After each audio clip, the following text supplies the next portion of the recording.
Hello friends, I am Shantanu, your coach, and now we are going to solve one big problem of the chapter share capital. ये जो question है ये बहुत ही बड़ा question है। इसमें ऑलमोस्ट सारी चीजें कवर हो जाती है जो शेयर कैपिटल में रहती है, जो भी एडजस्टमेंट रहते हैं वो सारे कवर हो जाएंगे। और आप ये क्वेश्चन करने के बाद at least 80% question share capital chapter के आप अपने आप ही सॉल्व कर पाएंगे। Again, you have to remember few things before we proceed to solve this question. आप जब कभी भी बड़ा क्वेश्चन आता है, whenever there is a big question of the share capital, आपको उसको systematically solve करना पड़ेगा. And if you are not able to solve it systematically, chances almost 99% chances है कि आप मिस्टेक कर देंगे. तो यहाँ पर हम पूरा क्वेश्चन जो है वो systematically solve करने वाले हैं.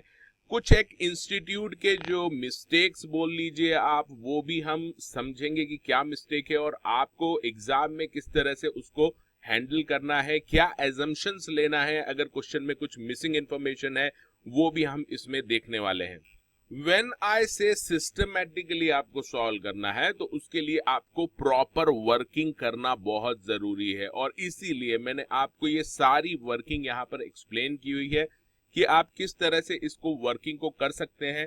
टोटल आपको इस क्वेश्चन में 4 शेड्यूल बनाने पड़ेंगे, और ये 4 शेड्यूल जो है उसमें से पहला शेड्यूल जो है वो तो ऑलमोस्ट हर क्वेश्चन में एप्लीकेबल रहता है, शेयर कैपिटल के कॉमन शेड्यूल है, अलॉटमेंट शेड्यूल। दूसरा शेड्यूल जो है वो पेमेंट शेड्यूल है। नॉर्मली जब कभी भी क्वेश्चन बड़ा रहता है, लाइक प्रो राटा बेसिस का रहता है, तो आपको ये शेड्यूल बनाना चाहिए, दैट इज पेमेंट शेड्यूल, मैंने इसका नाम दिया है। ये बहुत ही कॉम्प्लेक्स शेड्यूल है। अगर आपने ये शेड्यूल अच्छे से समझ लिया तो ऑलमोस्ट 50% तो आपका क्वेश्चन यहीं पे हो जाता है। इसके बाद इसमें फोरफीचर की एंट्रीज भी इन्वॉल्व है, तो फोरफीचर की एंट्री बहुत ही इंपॉर्टेंट रहती है। बहुत सारे स्टूडेंट इसमें मिस्टेक करते हैं, तो ये शेड्यूल अगर आप फोरफीचर का बना लेंगे तो आपको वो एंट्री आराम से पास कर सकते हैं और मिस्टेक होने के चांसेस ऑलमोस्ट निल हो जाते हैं। इसके अलावा इस क्वेश्चन में interest on calls in advance भी दे रखा है, तो इसके लिए भी आप एक शेड्यूल बना सकते हैं जिससे कि आपकी मिस्टेक ना हो। तो टोटल हमको 4 शेड्यूल यहाँ पर बनाने हैं इस क्वेश्चन में। इसके अलावा इस क्वेश्चन में हमको जर्नल एंट्रीज भी पास करनी है। अब जर्नल एंट्रीज जो पास करनी रहती है वो नॉर्मली पेयर्स में चलती है, जैसे एप्लीकेशन की 2 एंट्रीज हो गई, अलॉटमेंट की 2, फर्स्ट कॉल सेकंड कॉल की, ये सब अपने पेयर्स में चलती है। मैंने इसमें अच्छे से एक्सप्लेन कर दिया है आपको कि किस तरह से आपको जर्नल एंट्रीज पास करनी है। और कुछ एक स्पेशल एंट्रीज हैं, जैसे फोरफीचर की एंट्री और कॉल्स इन एडवांस की, उसको आपको कैसे पास करना है। फाइनली क्वेश्चन में आपको कैश बुक भी पूछी है और बैलेंस शीट का एक्सट्रैक्ट भी पूछा है, तो आपको कैश बुक कैसे बनानी है और बैलेंस शीट कैसे बनानी है फाइनली, ये भी इस क्वेश्चन में पूरी तरह से एक्सप्लेन किया हुआ है। And before we start the our question, मैं आपको कुछ चीजें बता देता हूं, फाइनल चीजें, कि अगर आपको थोड़ी बहुत भी इंफॉर्मेशन है शेयर कैपिटल के बारे में तो आप ये अच्छे से प्रॉब्लम समझ सकते हैं।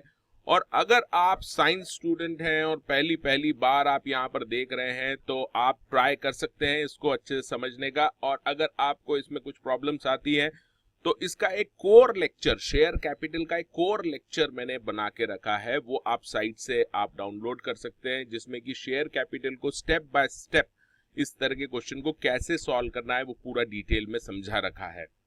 Okay, now we are going to start our question and slowly we will read this question, and इस जो भी इंफॉर्मेशन दे रखी है इसको आपको साइमल्टेनियसली डिकोड करना है अपने शेड्यूल में। हम शेड्यूल बनाएंगे और उसके बाद हम जर्नल एंट्रीज और जो बैलेंस शीट है और कैश बुक ये हम बनाएंगे। तो let's start the question. Problem में दे रखा है कि B and company limited issued prospectus offering 2 lakh shares of ₹10 each on the following term। अब ये क्रूशियल इंफॉर्मेशन है कि कंपनी कितने शेयर इशू कर रही है, 2 लाख शेयर्स है, और उसकी जो फेस वैल्यू है वो कितनी है, एक शेयर की 10 रुपए फेस वैल्यू है। तो ये इंफॉर्मेशन आपको याद रखना है कि 2 लाख शेयर्स इशू कर रही है कंपनी, 10 रुपए का एक शेयर है। अब सबसे इंपॉर्टेंट जो पार्ट स्टार्ट हो रहा है क्वेश्चन का कि ये पैसा 10 रुपए जो है ये कैसे मंगा रही है और फाइनली ये शेयर जो है वो कितने पे इशू हो रहा है।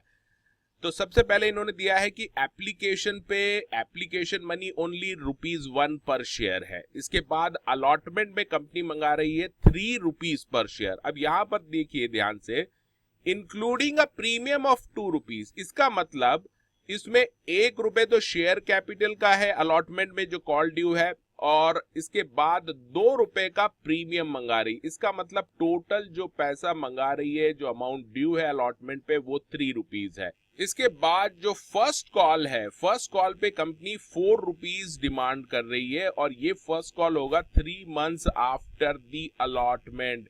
ये एक अलग से इंफॉर्मेशन दे रखी है, आपको याद रखना है जब भी डेट ऑफ अलॉटमेंट होगी उसके 3 महीने बाद आपको फर्स्ट कॉल ड्यू होगा, और वो फर्स्ट कॉल पे ₹4 डिमांड कर रही है कंपनी। इसके बाद सेकंड एंड फाइनल कॉल उसके 3 मंथ्स बाद है, यानी फर्स्ट कॉल के 3 मंथ्स बाद सेकंड कॉल है और उसके ऊपर ₹4 कंपनी डिमांड कर रही है। तो अगर आप यहाँ पे देखें तो टोटल कंपनी जो इश्यू कर रही है शेयर, वो ₹10 फेस वैल्यू का शेयर, ₹2 प्रीमियम के साथ, इसका मतलब टोटल ₹12 पर शेयर पे ये कंपनी अपना शेयर इशू कर रही है। अब जब कंपनी ने शेयर इशू किया है, ऑफर लेके आई है, तो टोटल एप्लीकेशंस जो कंपनी के पास आई है वो 3,17,000, यानी 2 लाख शेयर इशू करना है, लेकिन एप्लीकेशन कितनी आ गई है? 3,17,000 शेयर्स के लिए एप्लीकेशन आ गई है। इसका मतलब एक्सेस ओवर सब्सक्रिप्शन का केस है और इसमें प्रो रेटा का क्वेश्चन बनता है। तो ये आपको याद रखना है कि एप्लीकेशन रिसीव्ड इज 3,17,000 और शेयर जो अलॉट करने हैं आपको इश्यू करने हैं वो 2 लाख शेयर इश्यू करने हैं। ये जो एप्लीकेशन आपको रिसीव हुई है ये 23 अप्रैल को हुई है and the allotment was made on 30 अप्रैल। ये अलॉटमेंट की डेट इंपॉर्टेंट है कि 30 अप्रैल को आपने शेयर अलॉट कर दिए हैं। अब ये जो इंफॉर्मेशन हमने अभी जो भी पढ़ी है इसको हम शेड्यूल में लेके जाएंगे, उसके बाद आगे का प्रॉब्लम हम देखेंगे। तो इसके बाद अब आपको यहाँ पर आधा शेड्यूल आप आराम से बना सकते हैं, allotment schedule, that is the first schedule. तो हम अभी देखेंगे कि किस तरह से लिखना है। यहाँ पर अलॉटमेंट शेड्यूल में सबसे पहले तो आपको लिखना है कि एप्लीकेशंस कितनी मिली है। तो यहाँ पर बोला है कि 3,17,000 एप्लीकेशंस मिली है, और बट ऑब्वियस है कि ₹1 एप्लीकेशन पे कॉल किया है, तो टोटल अमाउंट एप्लीकेशन पे कितना आया है? 3,17,000। इसके बाद कंपनी शेयर इशू कितने कर रही है? अभी हमने देखा था 2 लाख शेयर इशू कर रही है और ₹12 पे इशू कर रही है, यानी कंपनी एक्सपेक्ट कर रही है टोटल 24 लाख रुपीस। अब इसके बाद आप ये शेड्यूल में जो सबसे इंपॉर्टेंट पार्ट है इसका, यहां पर आपको लिखना है एप्लीकेशन अलॉटमेंट फर्स्ट कॉल और सेकंड कॉल के ऊपर कितना पैसा आ रहा है। कैपिटल की फॉर्म में आ रहा है एप्लीकेशन के ऊपर ₹1, कैपिटल आ रहा है अलॉटमेंट पे ₹1 और अलॉटमेंट पे प्रीमियम भी आ रहा है ₹2 का। इसका मतलब अलॉटमेंट पे टोटल अमाउंट जो ड्यू है पर शेयर इट इज ₹3। इसके बाद फर्स्ट कॉल पे ₹4 ड्यू है और सेकंड कॉल पे ₹4 ड्यू है। तो टोटल कैपिटल आपका, इसको अगर आप ऐड करते हैं तो ये आ जाता है ₹10 फेस वैल्यू और साथ में ₹2 का प्रीमियम। तो अभी हमने आधा अलॉटमेंट शेड्यूल बना लिया है और अब हम आगे का क्वेश्चन देखने वाले हैं। इन्होंने बोला है कि जैसे कि आपको पता है कि 3,17,000 शेयर्स की एप्लीकेशन आई है और अलॉटमेंट केवल 2 लाख शेयर का करना है। इसका मतलब एक्सेस एप्लीकेशंस आ गई हैं, ओवर सब्सक्रिप्शन का केस है, सभी को तो हम शेयर्स अलॉट नहीं कर सकते। तो इन्होंने कैटेगरीज बना दी है। पहला ये कहते हैं अलॉटमेंट इन फुल, यानी इस कैटेगरी में जिसने अप्लाई किया था उनको पूरे 100% शेयर अलॉट हुए हैं। There are 2 applicants paid in full amount on allotment। इसका मतलब ये है कि हमने जैसे देखा था कि यहाँ पर अलॉटमेंट पे आपको ₹3 ही ड्यू था, लेकिन उन्होंने एडवांस में फर्स्ट कॉल और सेकंड कॉल का जो ₹4 है वो भी अलॉटमेंट के साथ ही दे दिया। तो ये कौन से 2 लोग हैं? 2 एप्लीकेंट हैं जिन्होंने पूरा का पूरा पैसा, यानी फर्स्ट कॉल और सेकंड कॉल भी अलॉटमेंट मनी के साथ दे दिया है। और उनके पास शेयर कितने हैं? उनके पास 4,000 शेयर्स हैं ईच, यानी हर एक, यानी दोनों के पास 4,000 शेयर है। इसका मतलब टोटल 8000 शेयर पे आपको कॉल्स इन एडवांस मिल गया है। फर्स्ट कॉल और सेकंड कॉल का पैसा अलॉटमेंट के साथ ही मिल गया है। अब ये जो पहली कैटेगरी हमने देखी है जिसमें फुल अलॉटमेंट हुआ है, उसमें शेयर अलॉटेड कितने हैं? 38,000 दिए हैं। अलॉटेड, अप्लाइड नहीं लिखा है। इसका मतलब ये 38 शेयर्स जो अलॉट हुए हैं ये किसके अगेंस्ट अलॉट हुए हैं? 38,000 एप्लीकेशंस जो आपको आई थी उसी के अगेंस्ट 38,000 शेयर अलॉट हो गए। फुल अलॉटमेंट हुआ है यहाँ पर। इसके बाद दूसरी कैटेगरी में ये कहते हैं कि allotment of 2/3 of the share applied, यानी 2/3 ही अलॉटमेंट हुआ है और जो अलॉटमेंट हुआ है वो कितना हुआ है? 1,60,000। इसका मतलब जो एक्चुअल में एप्लीकेशंस इन्होंने रेज की थी वो 3/2 आपको करना पड़ेगा, तो एग्जैक्टली आपको फिगर मिल जाएगा कि इस कैटेगरी में टोटल एप्लीकेशंस कितनी आई थी और उसके अगेंस्ट में उसका 2/3 अलॉट किया है और वो 2/3 आ रहा है 1,60,000 शेयर्स। तो ये इंफॉर्मेशन भी हम पेमेंट शेड्यूल में लेके जाएंगे। इसके बाद ये बोलते हैं थर्ड कैटेगरी में allotment of 1/4 of the share applied, यानी किसी ने 4 शेयर अप्लाई किए थे तो उसको केवल 1 शेयर ही अलॉट हुआ है। तो इस कैटेगरी में जो अलॉट हुए हैं वो 2,000 शेयर अलॉट हुए हैं। इसका मतलब टोटल अप्लाइड शेयर कितने होंगे? 8,000। कैसे? 2,000 इंटू 4/1, यानी आपको 1/4 का उल्टा करना है 4/1, तो ये 8,000 आ जाएगा। और इसके अलावा एक और कैटेगरी है, हिडन कैटेगरी। इन्होंने कहा है कि cash amounting to 31,000 rupees being the application money, और एप्लीकेशन मनी कितनी है? 1 रुपए। इसका मतलब 31,000 शेयर पे 1 रुपए के हिसाब से जो 31,000 मिले थे और ये जो एप्लीकेशन थी 31,000 शेयर्स की, upon which no allotment were made. इसका मतलब ये जो 31,000 शेयर जिन्होंने अप्लाई किए थे उन एप्लीकेंट्स को आपने एक भी शेयर अलॉट नहीं किया है और इसका पैसा आपने रिफंड कर दिया है ऑन 5th ऑफ मई। अब इस इंफॉर्मेशन के बेसिस पे हम हमारा पेमेंट शेड्यूल बनाने वाले हैं स्टेप बाय स्टेप। तो पहली कैटेगरी जो आपने देखी थी वो देखी थी कि 38,000 को फुल अलॉटमेंट किया है, तो ठीक है। पहली कैटेगरी आपने देख लीजिए, यहाँ पर अप्लाइड जो शेयर थे वो 38,000 थे। ये कैटेगरीज आपको यहाँ लिखना है, 1 2 3 4, टोटल 4 कैटेगरी है। 38,000 अप्लाई किए थे, उसको टोटल 38,000 शेयर अलॉट हो चुके हैं। इसके बाद हमने देखा था कि 1,60,000 शेयर अलॉट हुए हैं सेकंड कैटेगरी को, और ये 2/3 के हिसाब से हुए हैं। तो जो अलॉट हुए हैं उसका रिवर्स कर दो, 3/2 कर दो, उसको मल्टीप्लाई कर दो 1,60,000 को, तो आपका आ जाएगा 2,40,000 शेयर अप्लाइड किए थे। तो इस तरह से आप सेकंड कैटेगरी में 2,40,000 शेयर अप्लाई किए थे और अलॉट हुए हैं 1,60,000 शेयर्स। और इसी तरह से जो थर्ड कैटेगरी थी उसमें 1/4 अलॉटमेंट हुआ है 2,000 शेयर्स का, तो टोटल अप्लाइड थे 8,000। तो हम यहाँ पर थर्ड कैटेगरी में लिख लेंगे total applied were 8,000 and allotted shares वर 2,000। और लास्ट कैटेगरी जैसे मैंने बताया था 31,000 शेयर, उनको कोई भी शेयर अलॉट नहीं हुआ है। 31,000 शेयर जो अप्लाई किए थे उसमें 0 अलॉटमेंट है। अब हम बात करेंगे उन लोगों की, यानी 2 एप्लीकेंट की जिन्होंने एडवांस में हमको पैसा दे दिया है और हमारा काम बढ़ा दिया है। फर्स्ट कॉल और सेकंड कॉल का पैसा इन्होंने अलॉटमेंट के साथ ही दे दिया है और हर पर्सन के पास, दोनों के पास 4-4 हजार शेयर है। तो इसको हमको शेड्यूल में लेके जाना पड़ेगा। तो यहां पर देखिए जो अलॉटमेंट शेड्यूल है उसके ठीक साइड में यहां पर आपको ये इंफॉर्मेशन लिखनी है, ये इसी के सामने लिखनी है जिससे कि आपको क्लैरिटी रहेगी सॉल्व करने में। मैंने अज्यूम किया है कि ये जो 2 कैटेगरी ऑफ पर्सन है इनके नाम ए हैं और बी हैं, दोनों के पास 4-4 हजार के शेयर अलॉट हुए हैं, तो ये आप ऊपर लिख सकते हैं।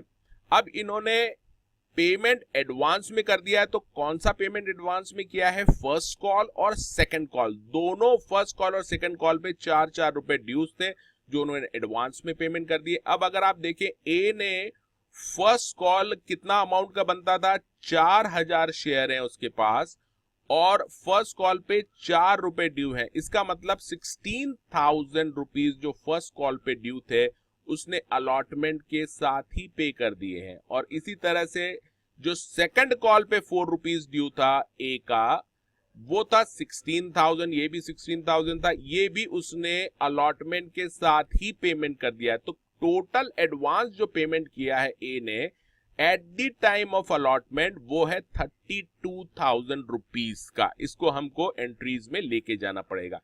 इसी तरह से जो बी पर्सन था, बी, दो लोग थे ना, बी, इसका भी सेम केस था। 4,000 शेयर इसको भी अलॉट हुए थे और इसने भी फर्स्ट कॉल और सेकंड कॉल का जो अमाउंट था 16,000 ये इसने एडवांस में पे कर दिया है। इसका मतलब 32,000 इसने भी अलॉटमेंट के साथ ही एडवांस में फर्स्ट कॉल सेकंड कॉल पे कर दिया है।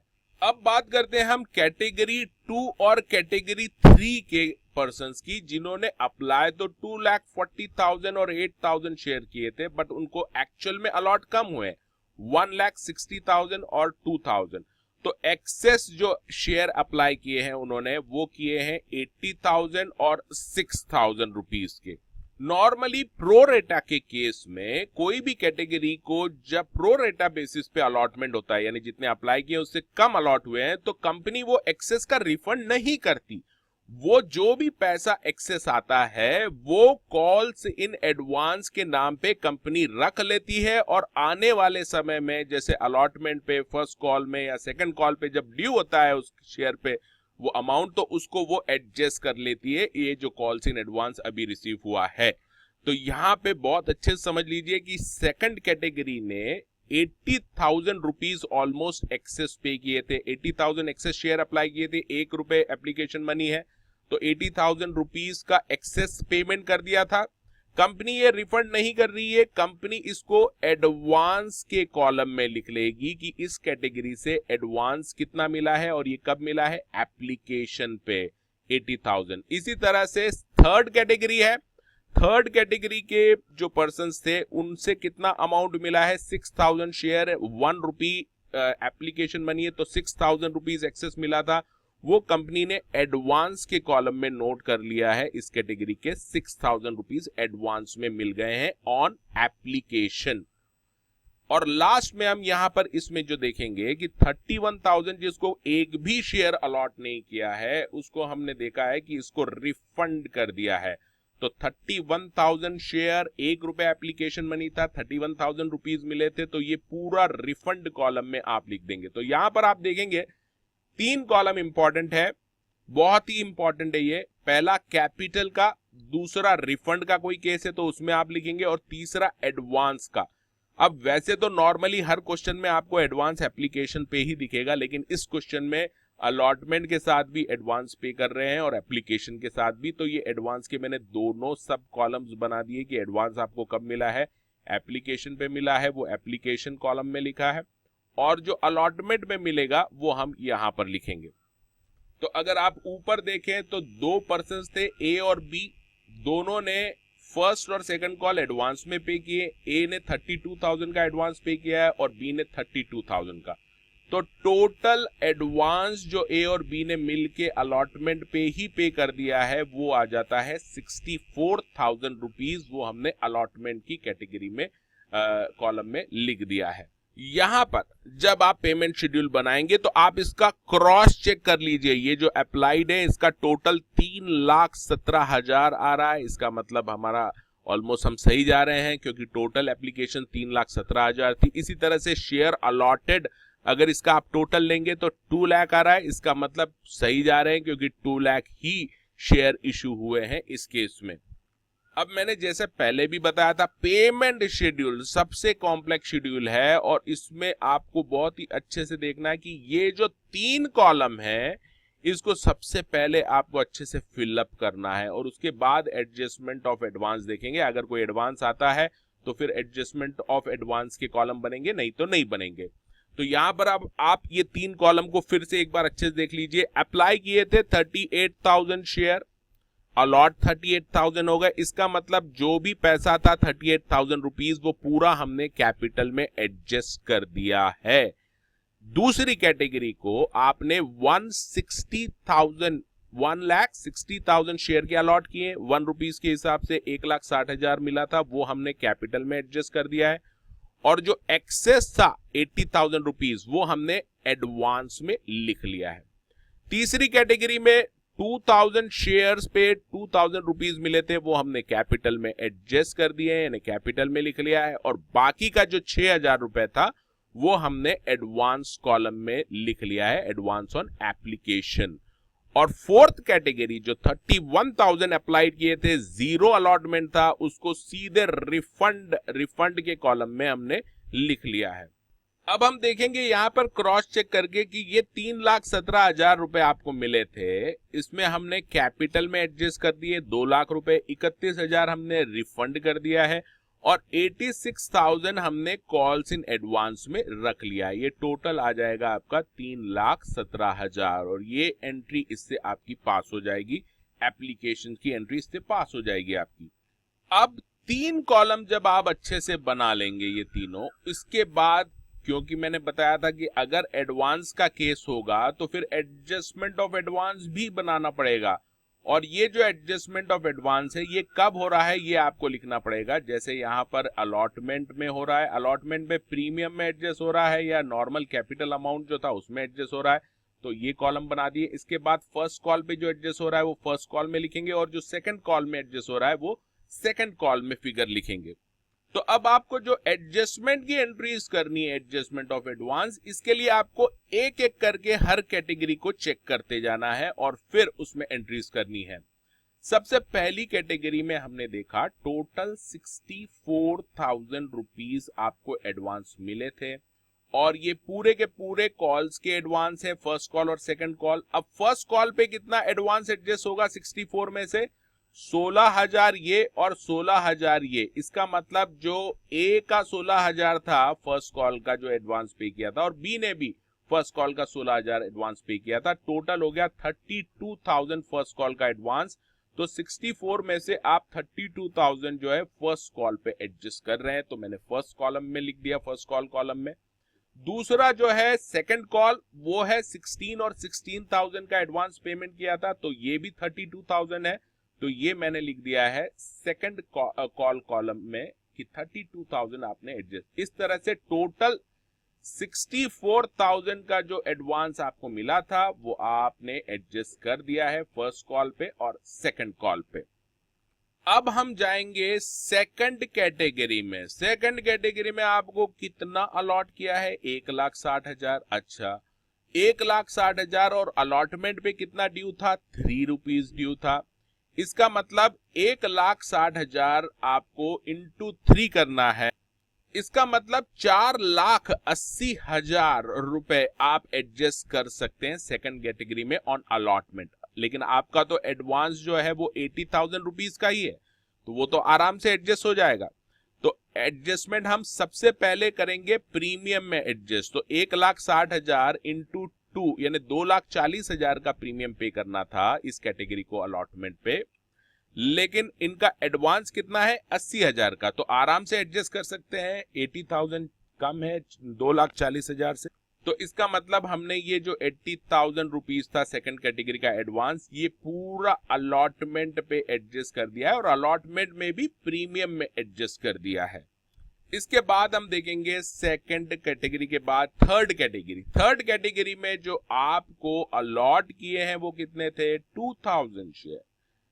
तो अब हम देखेंगे कि थर्ड कैटेगरी जो है वो अलॉट हुए थे 2,000 शेयर्स और 3 रुपीज ड्यू था अलॉटमेंट पे। इसका मतलब 6,000 ड्यू था, तो और 6,000 ही एडवांस है, तो दोनों एडवांस प्रीमियम और जो कैपिटल अमाउंट ड्यू था वो एडजस्ट हो जाएगा। 4,000 प्रीमियम पे एडजस्ट कर दिया अलॉटमेंट पे जो आपने मंगाया और 2,000 जो कैपिटल मंगाया था 1 रुपए के हिसाब से वो एडजस्ट कर दिए हैं। तो अब आपने सारे एडजस्टमेंट कर दिए, एडवांस के प्रॉपर कॉलम में लिख लिया है। बस इसके बाद आपको इसमें कुछ भी करने की जरूरत नहीं है, केवल आपको इतना करना है कि ये जो कॉलम है इसके टोटल लेना है। जैसे कि अलॉटमेंट का जो टोटल है, प्रीमियम का आपने देखा 84,000 टोटल आ रहा है जो एडवांस एडजस्ट किया है प्रीमियम पे अलॉटमेंट में, और कैपिटल अलॉटमेंट में एडजस्ट किया है 2000। तो टोटल अलॉटमेंट पे कितना एडजस्ट किया है वो इंपॉर्टेंट है, दैट इज 86,000 रुपीज। इसी तरह से फर्स्ट कॉल पे टोटल कितना एडजस्ट किया है 32, और सेकंड कॉल पे एडजस्ट जो किया है वो भी 32,000 रुपीज। इसी तरह से एडवांस का टोटल देख लीजिए, आपको एडवांस मिला था, दो स्टेजेस में एडवांस मिला है, एक एप्लीकेशन पे मिला है वो 86,000 है, और जो अलॉटमेंट पे एडवांस मिला है वो 64,000। अब हम आगे का जो पोर्शन है क्वेश्चन का अब हम देखेंगे। ये बोलते हैं कि the amount due were received on due date with exception, यानी यहाँ पे कॉल्स इन अरियर भी आ जाता है। एक्सेप्शन क्या है? Exception of final call of 100 share, यानी आपको पूरा पैसा जो भी ड्यू हुआ था कॉल पे वो मिल गया है, एक्सेप्ट एक आदमी जिसके पास 100 शेयर्स थे, उसने फाइनल कॉल जो 4 रुपए का था वो पे नहीं किया है। तो अब इसको आपको अलॉटमेंट शेड्यूल में लेके जाना पड़ेगा। तो यहां पर यही अलॉटमेंट शेड्यूल में आप लिख लीजिए, एक और पर्सन है सी, और इसके पास कितने शेयर हैं 100 शेयर, और इसने क्या पे नहीं किया है? तो सर इसने पे नहीं किया है सेकंड और फाइनल कॉल, ये पे नहीं किया है जो 4 रुपए का था। इसका मतलब इसने टोटल 400 रुपीज जो पे करना थे फाइनल कॉल पे वो पे नहीं किए हैं, और ये फॉरफीचर का केस बन जाएगा। तो आगे ये क्वेश्चन में कहते हैं कि ये जो शेयर थे 100 शेयर जिसपे फाइनल कॉल पे नहीं किया उस आदमी ने, these shares were forfeited on 15th of November, और इनको री इशू कर दिया है। किसको री इशू किया है इन्होंने? ये जो फॉरफीट शेयर थे 100 शेयर, ये वरुण को री इशू कर दिए हैं 16 नवंबर को on payment of 9 rupees per share. इसका मतलब 10 रुपए तो फेस वैल्यू है, और कंपनी ने इशू कितने पे किया है 9 रुपीज में। इसका मतलब जो कैश आएगा री इशू पे वो 9 रुपए आएगा, और ये डिस्काउंट हो जाएगा। अब ये डिस्काउंट कौन भरेगा? तो भाई डिस्काउंट ये जो फॉरफीचर किया है आपने, इसमें कंपनी को कैपिटल प्रॉफिट हुआ है, उससे ये डिस्काउंट एडजस्ट हो जाएगा। यहीं पे आपको ये जो फिगर्स हैं ये फॉरफीचर शेड्यूल में आप लिख सकते हैं। बहुत बड़ा शेड्यूल नहीं है, छोटा सा है, आप अलग तरह से भी वर्किंग कर सकते हैं। तो नंबर ऑफ शेयर फॉरफिटेड कितने हैं 100 शेयर। अच्छा, तो इसमें एरियर कितना था? 400 रुपए का एरियर था। जैसे हमने देखा वो पे नहीं किया था तो हमने लिखा है एरियर इसके 400 रुपए थे। प्रीमियम तो ये पे कर चुका है क्योंकि ये फाइनल कॉल पे नहीं किया, इसका मतलब जो अलॉटमेंट पे प्रीमियम था पे कर दिया। जब प्रीमियम पे कर दिया हो तो आप उसको भूल जाइए, रिवर्स करने की जरूरत नहीं है। बहुत ही इंपॉर्टेंट एंट्री है प्रीमियम की, फॉरफीचर की, वो हम देखेंगे अभी। तो प्रीमियम अगर पे कर दिया है तो टेंशन लेने की जरूरत नहीं है, उसको हटा दीजिए। और कैपिटल का फॉरफीट कितना किया है? ये किया है 600 रुपए, जो उसने एप्लीकेशन मनी पे की थी। एप्लीकेशन पे इसने पे किया था 1 रुपीज, इसके बाद इसने अलॉटमेंट पे 1 रुपी पे किया था, और जो फर्स्ट कॉल था वो 4 रुपए, तो ये हो गया 6 रुपए। यहीं पे स्टूडेंट की मिस्टेक होती है, यहीं पे। तो इसके लिए आपको जो अलॉटमेंट शेड्यूल था वो आप देख लीजिए, मैं आपको एक्सप्लेन कर देता हूं कि ये वाला जो फॉरफीचर में कितना अमाउंट जाएगा, बहुत इंपॉर्टेंट है, इसको अपन अलग से देखते हैं। तो इसको देखिए, फॉरफीचर बहुत ही नाजुक मामला रहता है, उसको आप ध्यान से देखिए। ये है 400 रुपीज, इसके क्या हो गए हैं, इसने पे नहीं किया है। अब यहां से आपको इस तरह से ये डबल लाइन क्रॉस करनी है, इसका मतलब यहाँ पे फॉरफीचर हो गया इसका, इसने पे नहीं किया था 400, उसके बाद फॉरफीट हो गया है।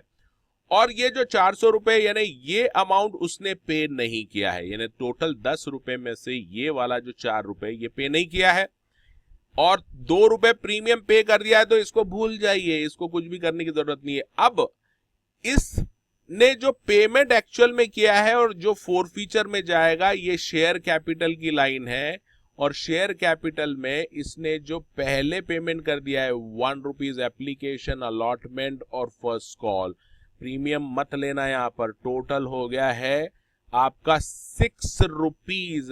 ये आपको फॉरफीट करना है पर शेयर, तो टोटल 600 रुपए आपको इसका फॉरफीट करना है।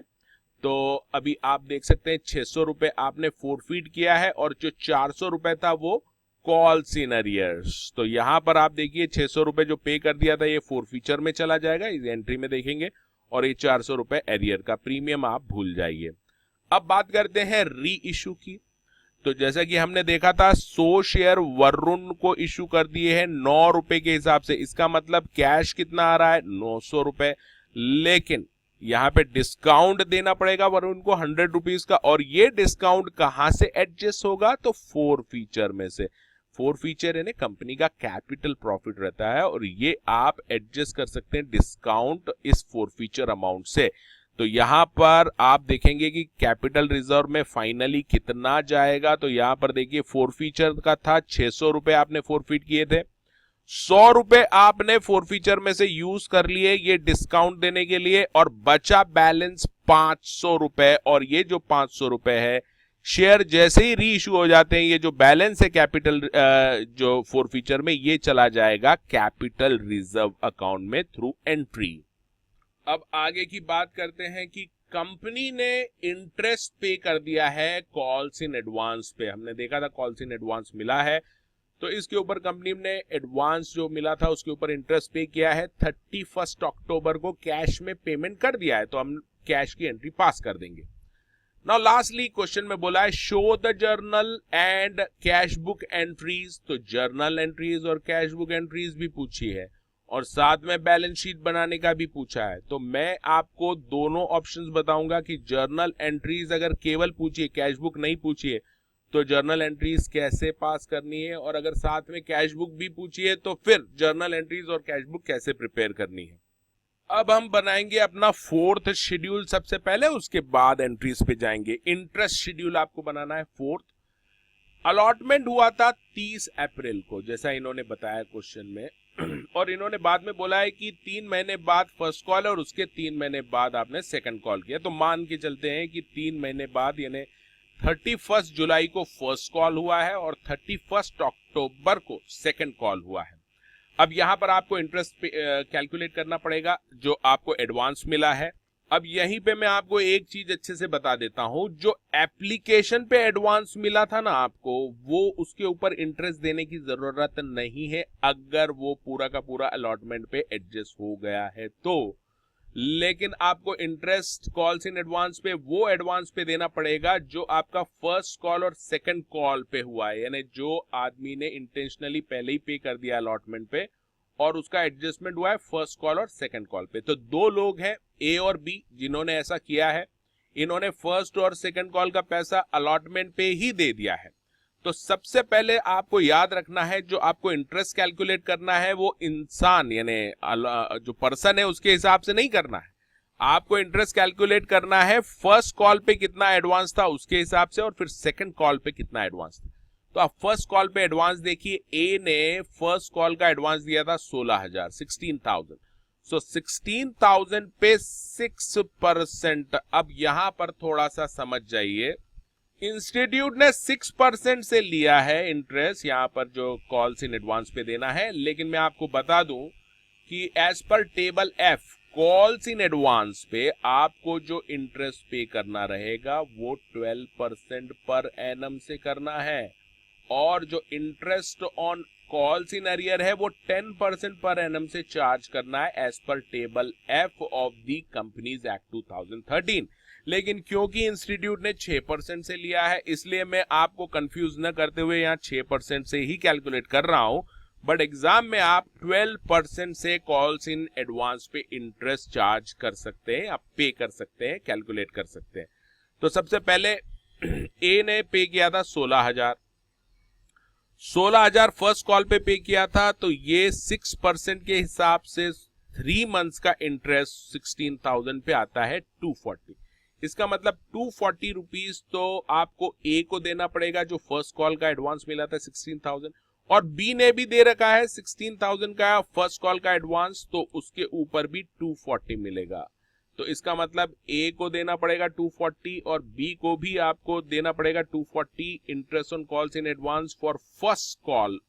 तो ये आ जाएगा टोटल 480 रुपीज। इसी तरह से अब आपको सेकंड कॉल का करना है। सेकंड कॉल पे भी 16,000 का ए ने पेमेंट किया है, तो 16,000 6% के हिसाब से 6 महीने का, यहाँ पे मिस्टेक होती है, आपको फर्स्ट कॉल से नहीं लेना है, यहाँ पे अलॉटमेंट से ये जो सेकंड कॉल है 6 महीने होते हैं, तो 6 महीने का इंटरेस्ट आता है 480 रुपीज। ए को 480 मिलेगा सेकंड कॉल का जो एडवांस पेमेंट किया था, इसी तरह से बी को भी 480 रुपीज मिलेगा, उसने भी 16,000 का सेकंड कॉल का एडवांस पेमेंट कर दिया। तो टोटल सेकंड कॉल जो एडवांस मिला था कंपनी को, उसके ऊपर 960 पेमेंट करना है इंटरेस्ट का। तो अब टोटल इंटरेस्ट कितना हो गया, 480 फर्स्ट कॉल का एडवांस था उस पे इंटरेस्ट है, और 960 सेकंड कॉल का एडवांस था उसके ऊपर इंटरेस्ट, टोटल इंटरेस्ट हो गया आपका 1440। तो अब ये वर्किंग आपकी यहाँ पर कंप्लीट हो जाती है। अब आपको एंट्रीज करने में जरा भी प्रॉब्लम नहीं आएगी, क्योंकि आपके सारे फिगर्स आपने कैलकुलेट कर लिए। अब जस्ट आपको फटाफट एंट्रीज पास करनी है और कैश बुक और बैलेंस शीट बनानी है। So before we pass all the entries and prepare the cash book and balance sheet, अभी जो वर्किंग किया है इसको आप अच्छे से नोट डाउन कर लीजिए, अच्छे से प्लेन पेपर पे, और इसके बाद बहुत ही आराम से हम सेकंड पार्ट में, इस लेक्चर के सेकंड पार्ट में हम उसकी एंट्रीज देखेंगे। एंट्रीज में मैं आपको फिर से बता दूं, इंस्टीट्यूट में थोड़ा सा हर आदमी का अपना अपना स्टाइल रहता है काम करने का, तो आपको घबराने की जरूरत नहीं है। इंस्टीट्यूट ने थोड़ा आगे पीछे भी कर दिया हो या अलग नाम दिया हो किसी अकाउंट को, तो मैं जो आपको बता रहा हूं उस हिसाब से अगर आप करते हैं तो सिस्टमेटिकली आप कर पाएंगे और कंफ्यूजन बिल्कुल भी नहीं होगा जर्नल एंट्रीज पास करते समय। तो हम ये एंट्रीज देखने वाले हैं अब नेक्स्ट पार्ट में, पहले आप इसको अच्छे से ड्रॉ कर लीजिए।